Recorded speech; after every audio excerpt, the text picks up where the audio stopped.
Dan sebentar Tuhan kami mau duduk diam, kami mau menatap wajah-Mu, kami mau mendengarkan perkataan-Mu lewat firman.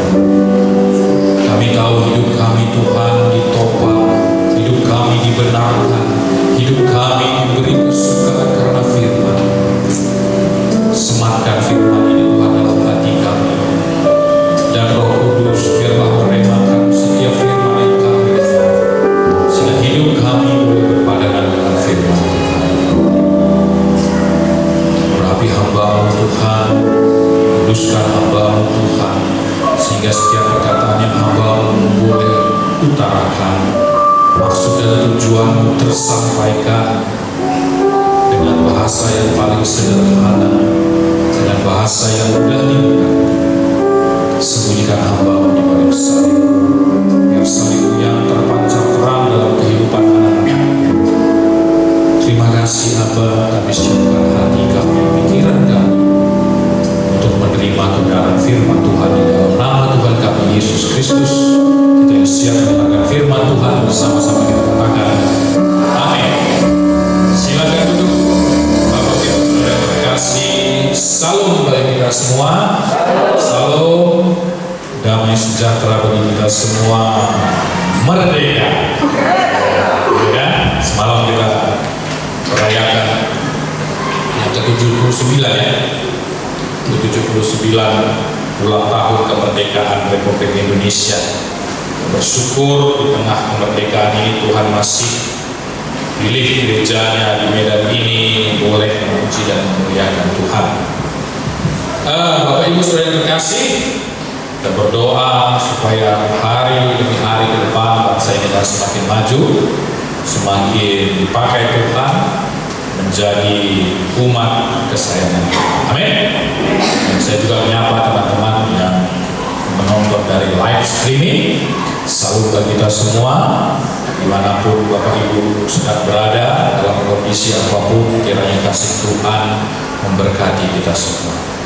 Kita masuk ke bahan firman Tuhan. Boleh ditampilkan slide-nya? Ya. Kalau kita sebentar merenung, kita diam, kita tutup mata kita, mungkin malam, kita merenung dalam ke dalam lubuk hati kita yang paling dalam. Macam sinetron ini kan, paling dalam, terdalam dalam lubuk hati. Apa sih tujuan hidup di dunia ini? Apa sih yang kita kejar, Bapak Ibu? Untuk apa kita berdoa?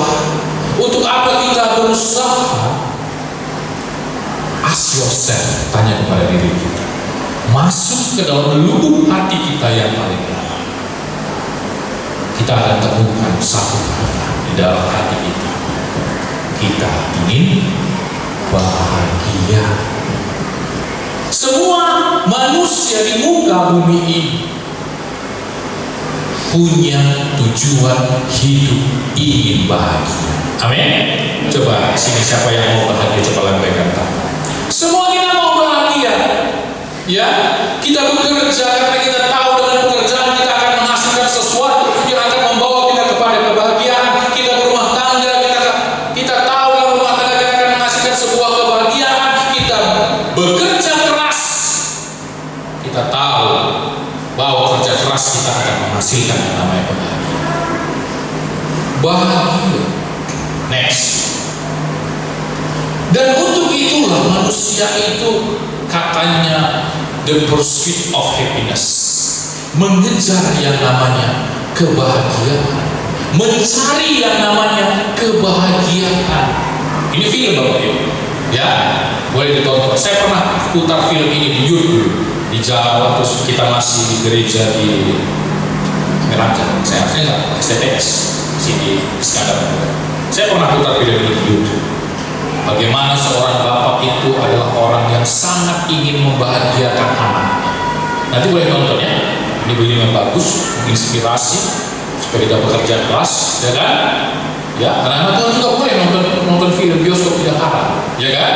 Asal ditonton film-film yang mempunyai motivasi, ya kan? Jangan nonton pocong, ya kan? Pocong tali perawat Tanjung Ano, ya kan? Gak usah ditonton. Nggak perlu ya nonton film-film yang berkualitas. Judulnya Pursuit of Happiness. Ini bagus film. Saya pernah putar ini.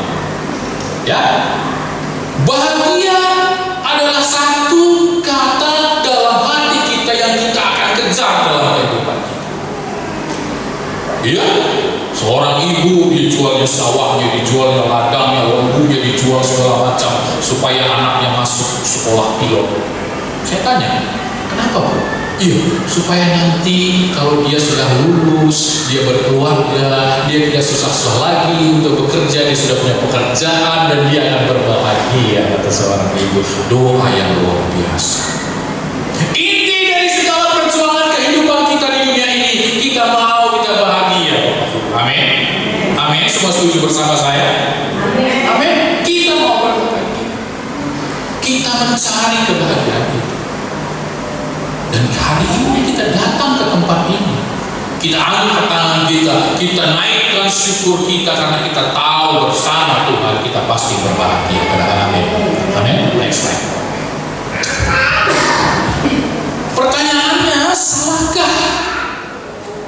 Salahkah ya? Kita jika kita ingin hidup bahagia, firman Tuhan katakan bahwa pikul salib. Ya, kita buka 2 Korintus 5 ayat 9. Coba dibuka.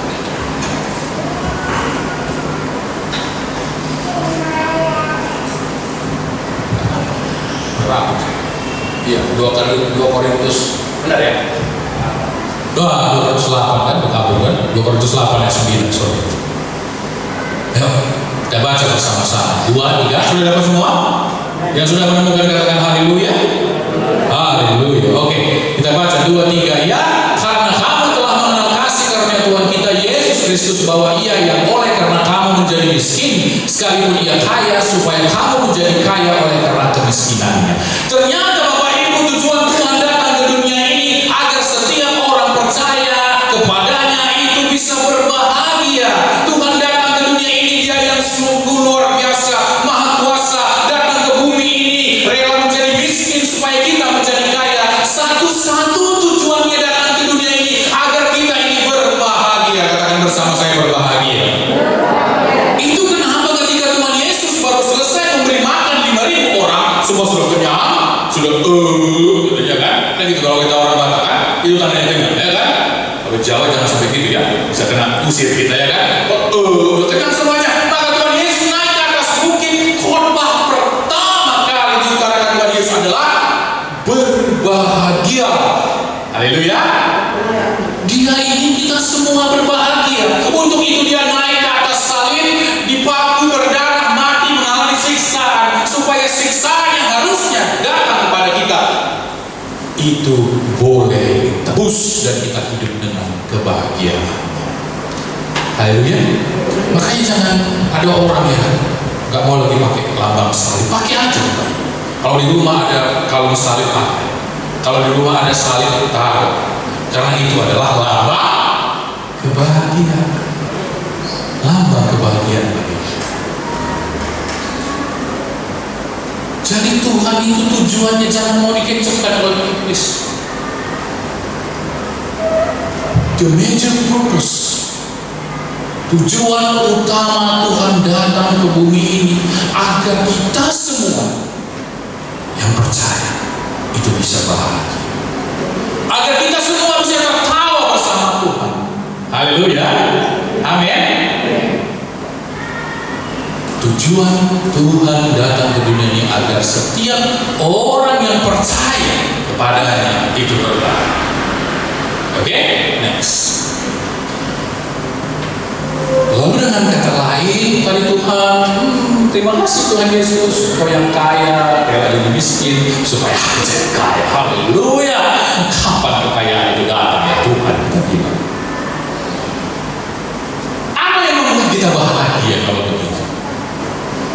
What make us happy? Dunia katakan kau akan bahagia jika kau mendapatkan materi. Situ ada mobil, ada pula kalkulator sudah salah. Materi, ada uang, ada mobil, ada rumah. Dunia katakan you will be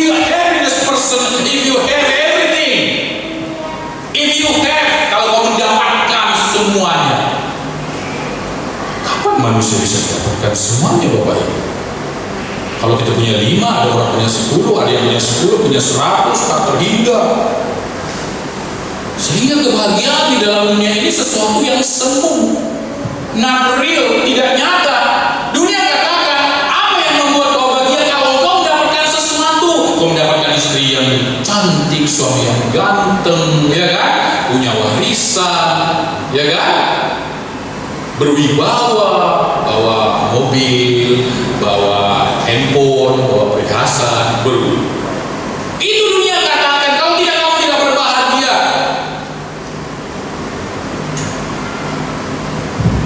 Ada di kantor saya seorang, udah ibu sih sekarang, datang sama saya. Jadi ketika dia melangsungkan pernikahannya, kebetulan di daerah timur sana, orang timur ya, saya WA gitu, namanya Marta, selamat berbahagia menempuh hidup baru dalam dunia pernikahan yang kudus, saya bilang. Saya share. 3 minggu kemudian dia datang sama saya. Dia bilang, dia bukan orang timur yang sama seperti ini. Dia katakan, Abang Adi, kamu salah tulis itu ya. Kenapa? Kamu kata saya berbahagia ketika pernikahan, hari ini apa yang bahagia? Sekarang saya harus bangun setiap pagi, saya harus masakan nasi bagi orang asing yang selama ini katanya mencintai saya, ya kan? Nah, saya harus cuci baju, dia punya baju yang kotor sekali. Di mana kebahagiaannya Bang Adi? Kita akan jawab nanti pertanyaan. Di mana kebahagiaan? Tadi suruhnya saya kalau dia malam lapar disuruhnya masak Indomie, ya kan? Ada yang seperti itu bapak-bapak, bertobat. Haleluya, haleluya. Dia tanya di mana kebahagiaannya? Karena paradigmanya, karena wawasannya hanya melihat kebahagiaan yang ada di dunia. Katakan amin. Yuk kita buka. Apa kata firman Tuhan tentang berbahagia?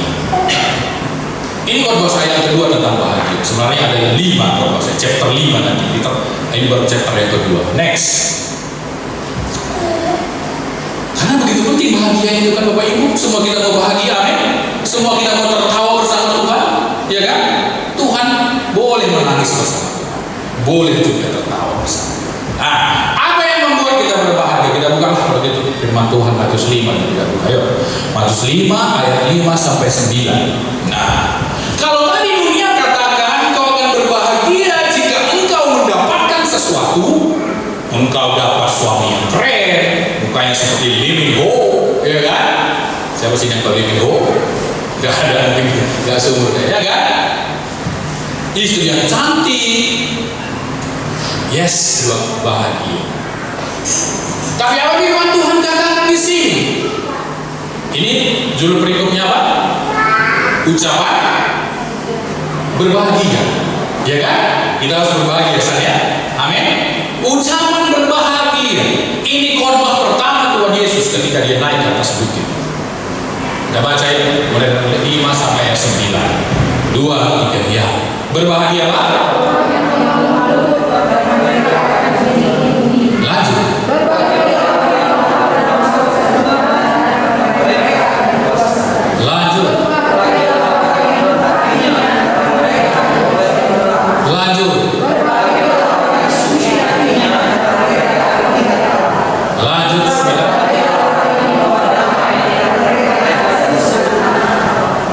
Dari sampel 1, 2, 3, 4, 5, 6 ayat ini tidak ada satupun kalimat berbahagia yang berkata memiliki.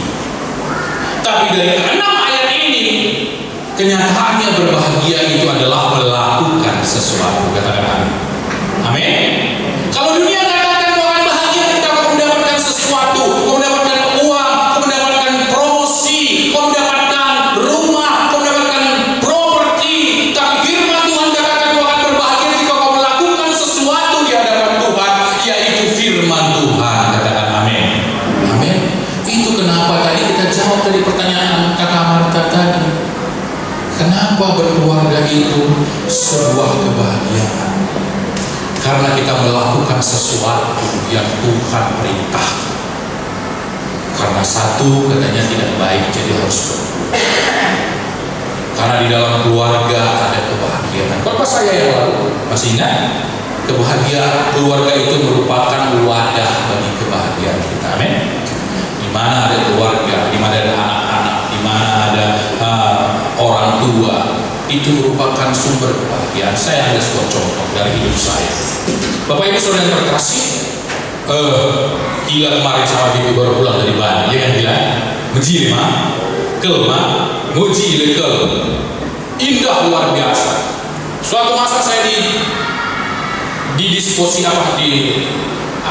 mutasi, dipindahkan ke sebuah kota. Saya belum buka suratnya, saya bilang sama haleluya, kota Denpasar ini, Bali. Berangkat saya bilang sama meja, aku berangkat dulu ya meja ke Bali. Rumah yang ini sekitar segini dapatnya cukup untuk keluarga kita, anak-anak. Berangkat saya ke Bali. Semua orang Indonesia ini sampai luar negeri itu, orang luar negeri sana tanya, kenal Indonesia enggak? Bali kenal. Kenapa segitu? Bekerja saya di sana hampir 1,5 tahun ya, 1,5 tahun. Sebulan saya keliling-keliling, saya bilang, oh ini rupanya Bali tadi, ya kan? Apa yang indah sih? Saya tanya orang, apa rupanya yang indah sih? Pantai yang indah, dulu saya di pantai. Kok nggak indah? Nggak indah kok betul. Apa yang indah ada naik saya di gunung, di gunung kata indah itu naik saya di gunung. Nggak indah. Apa yang salah? Ketika saya ada telepon, pada 6 bulan kemudian ada tiket gratis dari kantor. Mungkin nampaknya saya udah masuk kali ya kan, udah nggak bahagia kalau ini pikirnya kan Pak. Jadi kebetulan ada tiket Pak. Pijinya Bapak kami tanggung, pulangnya Bapak tanggung sendiri ya. Apa itu? Ada keluarga, silakan bawa ke Bali. Oh, saya bawa ke Bali. Saya ambil tiket, cari tiket yang paling murah, kami naik, kami masuk hotel yang paling murah. Ya kan? Kami duduk di sana di pantai. Ada beda. Ada kebahagiaan di sana. Amin. Ternyata keluarga itu adalah wadah bagi kebahagiaan bagi kita. Bukan hanya itu Bapak Ibu. Udah pulang kami ke rumah, pulang kami dari Bali itu masih saya punya waktu diberi liburan 1 minggu. Saya bilang sama Pak Ica sama anak, yuk kita jumpai pulang sama Karo. Kita mandi di sungai apa namanya itu, Rambut Merah. Kami mandi di sungai situ. Saya bawa orang tua saya bawa bapak, saya bawa mama, anak-anak. Dan ternyata kalau ada parameter kebahagiaan itu jauh lebih bahagia daripada ketika saya duduk sendiri sewaktu di Bali. Amin. Haleluya. Ternyata kebahagiaan Tuhan juga titipkan dalam keluarga. Makanya kami sama Bang Putra ini orang iri ya kan. Kenapa? Karena kami masih bisa panggil mama dan bapak kami. Haleluya. Kasih kita Bang Putra ya kan. Setiap kali bisa saya bisa. Coba di sini masih ada yang masih lengkap Bapak Ibu. Wih, kita orang berbahagia Pak. Kita masih bisa telepon. Meskipun kadang-kadang tidak sempat muncul, ya kan? Kita masih bisa. Mak, siap Mak. Udah mulai buka ya kan? Katanya kan? Berbahagia. Firman Tuhan katakan kebahagiaan di dalam Tuhan ketika kita melakukan sesuatu Bapak Ibu, melakukan firman Tuhan. Di sana ada kebahagiaan yang muncul, kebahagiaan yang hakiki. Bukan mendapatkan sesuatu yang tidak nyata. Uang itu tidak nyata Bapak Ibu. Bukti ada suatu negara namanya kalau nggak salah Zimbabwe apa itu ya kan? Di sana itu begitu tombak udah 1 miliar, nolnya sudah 12. Ya sudah dibuka di internet. Zimbabwe nama negara. Saking tidak berharganya uang. Ya kan? Ada orang di Ukraina sana lagi perang, dia punya uang banyak, nggak bisa dia beli apa-apa. Kalau kita 12.000 di kantong kita bisa beli air peng, berharga, ya kan? Jadi sesuatu yang semu. Tapi di dalam Tuhan kebahagiaan kita adalah kebahagiaan yang hakiki. Ada firman Tuhan katakan, berbahagialah engkau karena namamu dicatat di surga. Haleluya, haleluya. Jadi kebahagiaan itu karena kita melakukan sesuatu. Kebahagiaan itu bukan karena kita mendapatkan sesuatu, karena kita melakukan, karena kita orang yang lemah lembut kita berbahagia, karena kita yang lapar dan haus akan kebenaran kita berbahagia, karena orang yang murah hati maka kita berbahagia di hadapan Tuhan. Haleluya. Nah, coba senyum dong, katanya bahagia tapi belum. Senyum dong, kiri kanan coba senyum. Kiri kanan salah itu, kiri kanan aku berbahagia bersama Tuhan. Haleluya, ya kan? Jadi di dalam Tuhan itu kebahagiaan itu adalah kebahagiaan sejati. Next. Cepat kali waktu kita megang ini ya. Hidup dalam kebahagiaan. Apa yang harus kita lakukan agar kita bisa maintain kebahagiaan ini, agar kita bisa rawat kebahagiaan kita? Kita mau hidup kita ini ya 90% bahagia, ya kan? Saya baca di internet, puncak kebahagiaan seseorang adalah ketika dia menangis sampai bahagia, ya kan? Saya lihat pemilihan ratu itu kan, ratu sejagat universe ya, ketika disematkan dia mahkota yang sangat bahagia, nangis ya. Puncak kebahagiaan. Bagaimana kita bisa merawat kebahagiaan? Saya buat ada empat tips. Yang pertama, yuk kita baca sama-sama. 2, 3, ya. Rasa syukur. Bersyukur, bersyukur, bersyukur, oh bersyukur.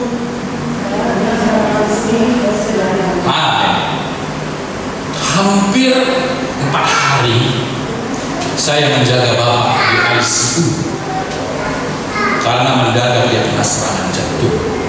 Hampir 2 hari kritis. Saya masih di luar kota, Mama Ica sudah panik, Pak, bola sudah masuk ke ICU. Saya buru-buru ambil tiket terbang sampai ke Medan. Saya jumpai dia sudah dengan kabel, nadinya sudah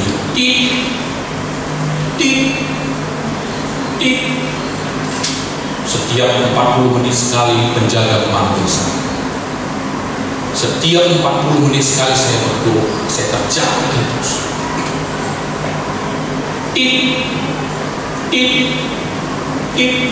Kalau berhenti gimana? Ya kan, gitu kan? Di dalam ruang ICU untuk pertama sekalinya saya menjaga orang yang saya cintai dalam ruang ICU.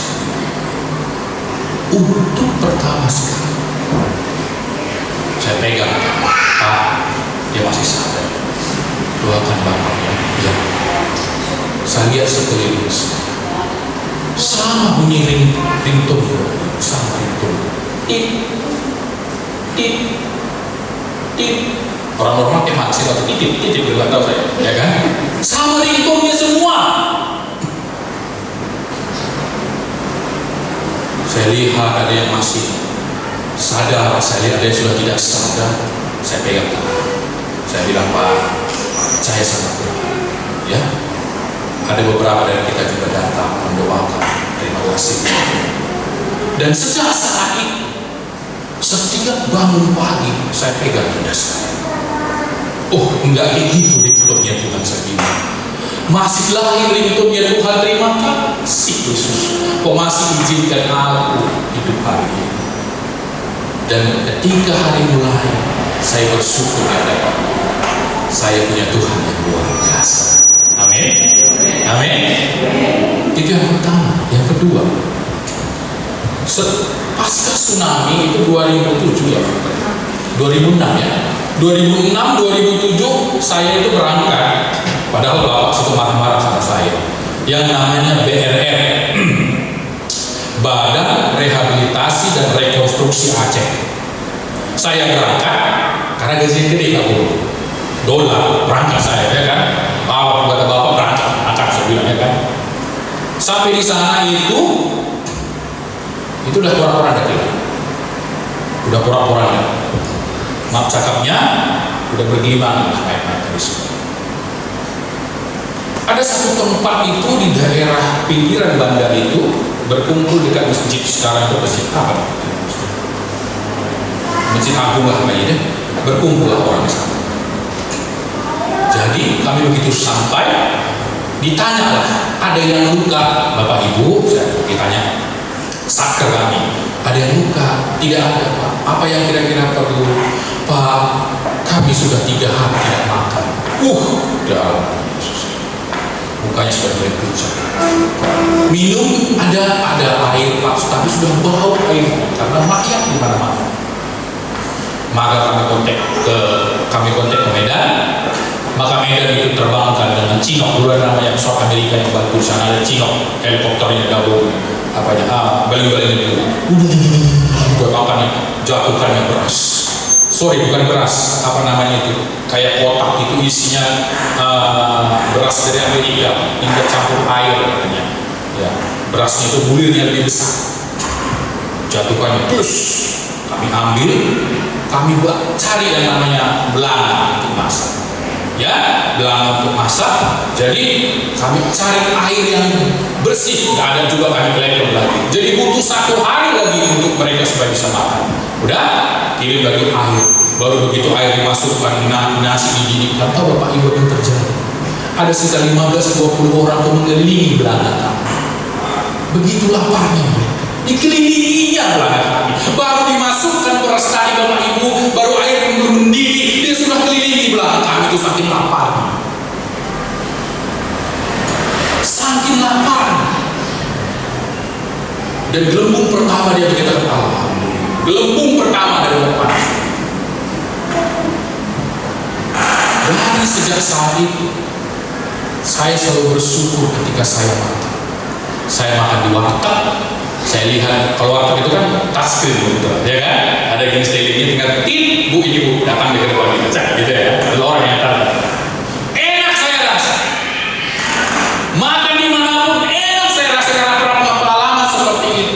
Dan saya bersyukur kemanapun saya pergi kalau masih jumpa nasi putih, ada lauknya, telur ceplok pun oke, apapun itu, dan saya bersyukur. Jadi rahasia pertama ketika kita ingin bahagia itu adalah bersyukur. Bersama saya katakan bersyukur, 2, 3 ya. Bersyukur. Kalau di depan ada namanya sate, bersyukur. Di depan ada namanya telur ceplok, bersyukur. Kalau di rumah masih ada sepeda motor, bersyukur. Sudah ada mobil, bersyukur. Masih jalan kaki, bersyukur. Semua kita bersyukur karena Tuhan telah menyertai kehidupan kita sampai hari ini. Katakan amin. Beri kemuliaan yang paling meriah untuk Tuhan. Bersyukur selalu. Firman Tuhan katakan Roma 8 ayat 28. Kita tahu sekarang bahwa Allah turut bekerja dalam segala sesuatu untuk mendatangkan kebaikan bagi mereka yang mengasihi Dia, yaitu bagi mereka yang terpanggil sesuai dengan rencana Allah. Kadang-kadang kejadiannya ini membuat kita kecewa, membuat kita sedih. Seorang ibu sengaja dia pesan tiket AirAsia hari Minggu, dia berangkat ke gereja setengah 8. Dia bilang begini, Pak Pendeta, saya mau ibadah pagi jam 7 supaya nanti saya mau berangkat ke Makassar jam setengah 9. Dia dengar firman Tuhan dibagikan. Firman Tuhan yang kelamaan Bapak Ibu, ya kan? Sementara dia jam Tuhan Yesus, saya harus berangkat jam setengah 9 gitu. Kita katakan kenapa ini hamba Tuhan kok khotbahnya semakin hari semakin lama, kapan aminnya? Dia mendumel, dia berkata udahlah amin saja lah Pak Pendeta dalam hatinya. Mulai dia bergemuruh dalam hatinya, aduh angus lah tiket dunia, aduh angus lah ini gimana lah ini. Ketika amin dua pemberkatan sedang haleluya amin amin amin, dia keluar, dia cicing, dia ambil mobilnya, dia suruh anak dia beli sekencang mungkin katanya jauh bandara. Dia lihat sudah 8:20, sementara pesawat harus berangkat setengah 9. Ketika sampai pintu bandara yang pada pintu pertama itu pintu tol, begitu sampai di pintu tol itu dia lihat pesawat sudah terbang, dia bilang terima kasih Yesus, aku sudah hangus tiket pesawatku ke Makassar. Terima kasih Yesus. Dia pulang ke rumah, dia sudah pulang. Kita pulang. Sudah, mama sudah tidak enak hati. Pulang. Mama tidak enak hati, coba kan? Pulang. Putar mobil. Begitu keluar mobil, setengah jam kemudian masuk sebuah berita, sebuah pesawat hilang kontak. Bapak ingat istilah itu? AirAsia, Airbus, hilang kontak. Dia melihat nomor penerbangannya, dia cocokkan dengan tiket. Dia melihat sekali lagi nomor penerbangannya, dia cocokkan dengan tiketnya. Apa yang terjadi? Dia gemetar. Handphone yang dia jatuh. Tuhan merancangkan segala sesuatu, kejadian apapun itu untuk menjadi kebahagiaan bagi kita. Makanya apa yang harus kita lakukan? Bersyukur. Bayangkan dari kesedihan berubah menjadi ucapan syukur yang luar biasa. Harusnya dia berada di pesawat itu, Bapak Ibu, karena kasih perlindungan Tuhan. Ya, siapa tahu 30 menit ke depan, Bapak Ibu, tidak ada yang tahu. Tapi Tuhan tahu, makanya kita hanya tugas kita bersyukur. Amin. Bersyukur dan bersyukur. Oke, kita cepat saja dan ambil waktunya. Yang kedua, bagaimana cara kita supaya bisa memaintain kebahagiaan kita? Bagaimana kita supaya bisa merawat kebahagiaan kita? Yuk kita baca 2-3 ya, ayat yang kedua. 2-3 ya. Berhenti membandingkan diri kita dengan orang lain. Di sini ada firman Tuhan di Matius 25 ayat 14 dikatakan tentang talenta. Sebab hal kerajaan sorga sama seperti seorang yang bepergian ke luar negeri, yang memanggil hamba-hambanya, mempercayakan hartanya kepada mereka, yang di seorang diberikannya 5 talenta, yang seorang lagi 2, yang seorang lagi 1, masing-masing menurut kesanggupannya, lalu ia berangkat. Segera pergilah hambanya. Next. Jadi di dalam kehidupan ini Tuhan punya sebuah otoritas memberikan kapasitas ke dalam kehidupan kita. Kita nggak perlu membandingkan kehidupan kita. Kau enak lah, kerjamu di luar aja, kalau aku di rumah cuci piring, anak-anak, kotor baju, buang semua kita bilang seperti itu, ya kan? Kau enak lah mak, kau di dalam rumah aja cari makan, nggak usah membandingkan kehidupan kita, karena setiap orang itu punya kapasitas.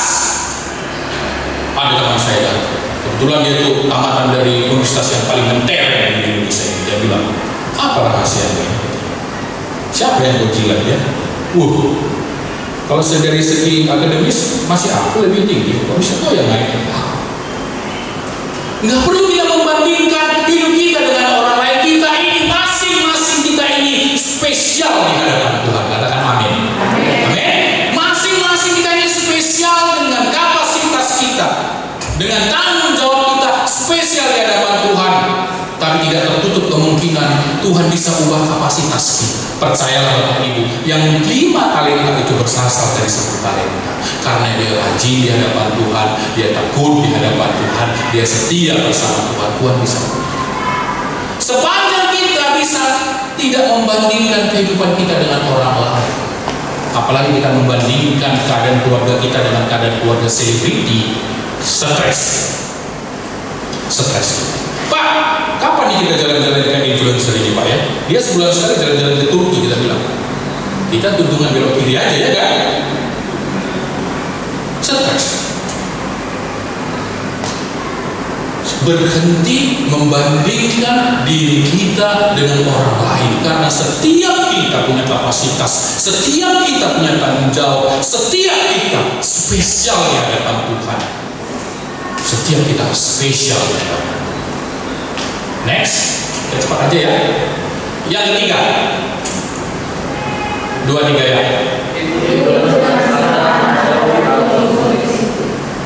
Di situ dikatakan di 1 Timotius 6 ayat 6, kita baca, saya baca ya. Memang ibadah itu kalau saya rasa cukup memberi keuntungan besar, sebab kita tidak membawa sesuatu apapun ke dalam dunia, dan kita pun tidak dapat membawa apapun keluar. Asal ada makanan dan pakaian cukuplah. Tetapi mereka yang ingin kaya terjatuh ke dalam percobaan, ke dalam jerat, ke dalam berbagai-bagai nafsu yang hampa, yang mencelakakan, yang menenggelamkan manusia ke dalam keruntuhan kebinasaan. Karena akar dari segala kejahatan adalah cinta uang, sebab oleh memburu uanglah beberapa orang yang telah menyimpang dari iman dan menyiksa dirinya dengan berbagai-bagai duka. Yang ketiga, hidup kebahagiaan kita, hidup dengan sederhana. 2-3 yang katakan hidup dengan sederhana. Coba dulu bapak-bapak yang ada istri samping mama hidup dengan sederhana, ya kan? Yang samping-sampingan hidup dengan sederhana, sederhana dan sederhana, cukup dan cukup. Hiduplah dengan sederhana, jauh lebih positif. 2 hari yang lalu ketika saya baru pulang dari Jakarta, Ica langsung dia ngeluh. Dia tunjukkan sesuatu kepada saya. Dia bilang, Pak, coba kamu lihat dulu. Apa ini dari hatiku itu? Kenapa dia? Kamu sudah berubah, saya bilang, ya kan? Coba kami lihat. Nah, tiba-tiba berubah kan, gitu kan? Apa yang dia? Nah, kami lihat coba silakan. Kami lihat kan? Ada garis dari atas ke bawah ini. Apa yang terjadi dengan hatiku ini? Jatuh ke buat itu? Enggak ada jatuh ke buat.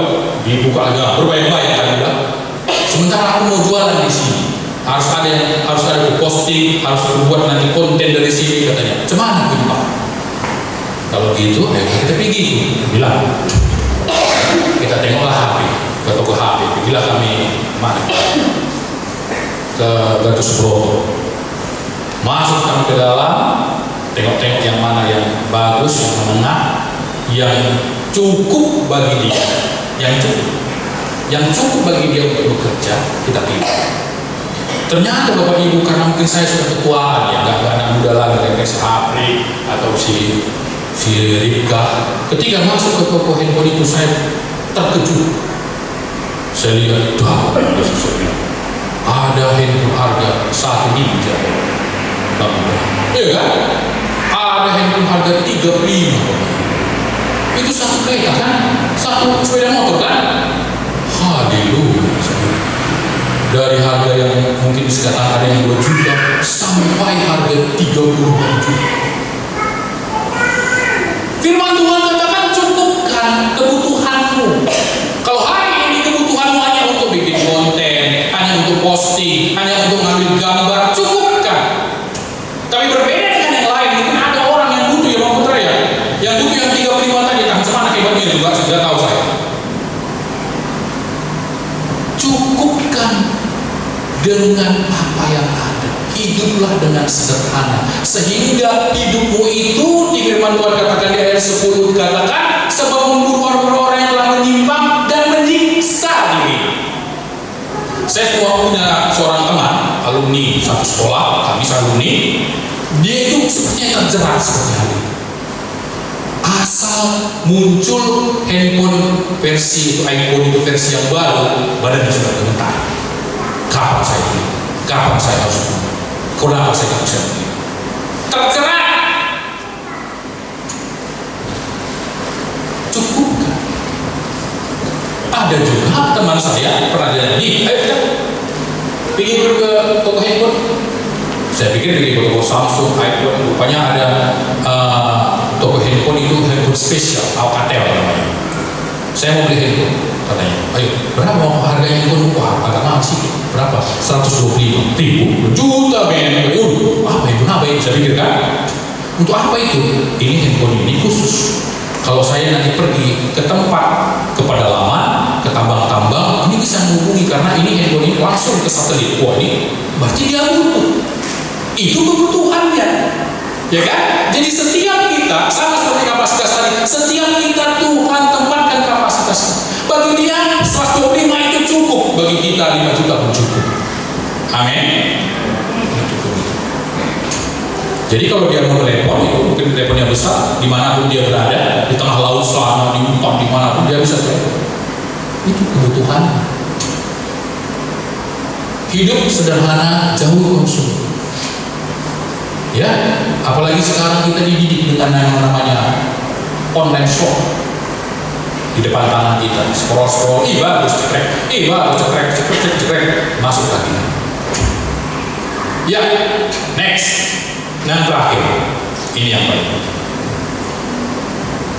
Kadang-kadang kebahagiaan kita ini tersandung dengan hal seperti ini. Saya ada 2 kesaksian. Hati-hati dengan yang namanya kenyamanan hidup. Ada seorang bapak di kantor kami, saya nggak usah sebut namanya. Kebetulan kantor kita tuh ada basement di bawah. Basement ini mau dipakai sementara. Yang selama ini basement jadi tempat parkir, ada beberapa mobil di situ. Jadi basement ini mau dipakai menjadi kantor. Jadi ada seorang bapak, setiap pagi ketika saya hadir di kantor, dia selalu panggil saya, Pak Adi, apa kabar hari ini? Bahagia? Semangat? Semangat Pak? Yes, yes, yes. Saya bilang, ya kan? Berbunyi gitu kan, supaya gitu kan? Yes, yes, yes, semangat Pak. Terus Pak. Suatu masa, ini supir ya, suatu masa karena basement ini direnovasi, makanya mobil harus diungsikan. Jadi ada kebijakan dari perusahaan itu bahwa setiap mobil ini boleh dibawa pulang oleh supir, ya. Dan setiap supir ini kebetulan mereka itu belum punya yang namanya kendaraan, karena di Jakarta itu transportasi agak lumayan bagus ya. Jadi kalau dari rumah itu kita biasanya naik MRT, naik busway, itu bisa sampai ke kantor. Jadi karena kebijakan itu, nih bapak dikasih bawa mobil pulang. Jadi diperkirakan mungkin renovasinya akan selesai dalam waktu 2 bulan. Maka 2 bulan dia membawa mobil pulang. Dibawa setiap Sabtu, setiap Jumat kan kami pulang. Setiap Jumat pulang ke mes, ada yang pulang ke apartemen, ya kan? Dia bawa pulang ke rumah. Rumahnya nggak tahu saya di Subang atau di mana gitu ya. Dia bawa. Sering saya lihat di status WhatsApp-nya itu kan, dan tiba-tiba muncul itu kan, dia jalan-jalan sama keluarga. Dia bawa keluarganya, dia bilang alhamdulillah kami sedang berlibur, dia naik mobil kantor, dia bawa kesana kesini kesana kesini. Oke, dia sudah mulai nyaman dengan mobilnya, dia sudah mulai nyaman dengan apa yang dia miliki. Hingga suatu saat mobil ini kembali tarik, itu renovasi sudah selesai di bawah, sudah bisa kembali mobil sudah bisa parkir, sudah bisa nginap. Kebijakan baru keluar bahwa setiap mobil harus balik kandang semuanya, dan semua karyawan tidak boleh pakai mobil dinas di luar jam dinas. Apa yang terjadi Bapak Ibu? Yang biasanya dia menyapa saya, dia mulai kehilangan yang namanya kebahagiaan. Yang biasanya selamat pagi Pak Adi, bahagia hari ini, yes, yes, yes, dia tidak lagi bilang begitu. Kenapa saya bilang, hari ini hujanan Pak, hujan lebat, saya tadi kehujanan basah. Besok lagi saya tanya, hari ini panas Pak. Apa yang terjadi dengan Bapak ini merupakan representatif kehidupan kita. Hati-hati terjebak dalam yang namanya kenyamanan. Amin. Yang biasanya makan di rumah makan yang mewah, membiasakan diri makan di rumah yang mewah, ketika turun sedikit ke Lapo, ke pinggir jalan, kita mulai bersedih. Aduh Tuhan, apa yang terjadi dengan hidup? Padahal selama ini dia bahagia, tanpa ada mobil juga dia sudah bahagia. Tapi ketika mobil itu ditarik, kenapa? Karena dia sudah hidup dalam kenyamanan. Hati-hati dengan kenyamanan. Kesaksian yang kedua, suatu masa saya dengan teman saya terjadi perjalanan dinas, kami diutus ke suatu tempat, ke Bali habis Lombok kemarin, ya kan? Kami naik pesawat ada 6 orang, ya kan? Karena saya kemarin adalah chiefnya, saya yang monitor, saya yang mengontrol, maka saya pesan tiket. Saya pesanlah semua tiket yang paling murah. Saya kan suka begitu ya, yang paling murah. Saya ambil itu pesawat yang promo, ya kan? Yang promo, baru kami naik pesawat. Di sepanjang pesawat ini, saya lihat teman saya ini murung Bapak Ibu. Padahal kami berlima ini ketawa-ketiwi dalam pesawat. Saya kami buka jendela pesawat, saya lihat begitu ya. Itu kawan itu mirip seperti mukamu. Saya bilang ketawa, sampai perang dunia dan perang dari dapat kali dapat kampungan kali Bapak Ibu, ya kan? Senang, berbahagia kan? Nama orang kampung naik pesawat gitu Bapak Ibu, ya kan? Senang, ketawa. Si kamu udah diam, burung. Saya tanya, kamu kenapa sakit perut? Mau muntah? Apa? Aku ya demam. Saya bilang enggak apa-apa, saya aman. Ya, diam tadi. Baru ketika sampai di kota tujuan, dia mulai protes. Dia bilang begini, saya nggak nyaman ya saat itu. Harusnya saya itu kelasnya beda. Saya harus duduk di depan, dilayani, dikasih makanan, dikasih selimut, diberi handuk hangat. Waduh, ini bahaya. Padahal kami berlima itu ketawa-ketiwi sepanjang jalan. Bahagianya luar biasa. Kelakar-kelakar, bermain-main, saling ejek, ketawa sana ketawa sini. Apa yang membedakan dia dengan kami? Kami tidak terjebak dalam yang namanya kenyamanan. Hati-hati dengan kenyamanan. Kenyamanan itu bisa menghilangkan kebahagiaan dalam hidup. Amin. Amin. Yang biasa naik mobil sekali-sekali coba naik sepeda motor. Yang biasa sepeda motor sekali-sekali coba naik bus. Ya. Jadilah orang yang supel, yang tidak terjebak dalam kenyamanan. Kalau disuruh naik bus oke, disuruh naik sepeda motor oke, disuruh naik mobil pun jadi, disuruh naik pesawat pun oke, ayo disuruh naik pesiar pun oke, let's go. Kita tidak terjebak dalam naik kenyamanan. Tanpa kenyamanan kita masih bisa bahagia. Haleluya. Ya. Oh, biasanya kami beribadah Pak, ada ruang berasa Pak. Iya, AC-nya 1, 2, 3, 4, 5. Hidup semua berdiri kami di dalam. Ini kalau dikasih ruang ibadah yang gak ada AC-nya udah panas luar biasa. Gimana firman Tuhan kami bisa dengarkan masuk dalam hati? Kami tidak bisa berpikir apa-apa ini Pak. Haleluya. Gimana nih Pak? Karena kita terjebak dalam kenyamanan. Amin. Sehingga hidup kita akan selalu dipenuhi dengan kebahagiaan. Jadilah anak Tuhan yang berbahagia, dan untuk itulah Tuhan hadir bagi kita di tempat ini. Berbahagia, berbahagia, dan berbahagia. Kita tutup Alkitab kita berdoa. Terima kasih Tuhan, kami adalah umat yang berbahagia. Nyatakanlah firman dalam hidup kami dan menjadi pelaku-pelaku firman. Kami bersyukur untuk kebenaran firman Tuhan materaikan. Dan di dalam hidup kami boleh menjadi anak Tuhan yang tumbuh kembang iman kami bersama dengan firman. Terima kasih Bapak, firman telah dibagikan Roh Kudus. Jadikan firman ini rema dalam hidup kami, dan kami semua adalah pelaku-pelaku. Haleluya, dalam nama Yesus. Kami yang telah selesai mendengarkan firman Tuhan bersama-sama kita katakan amin.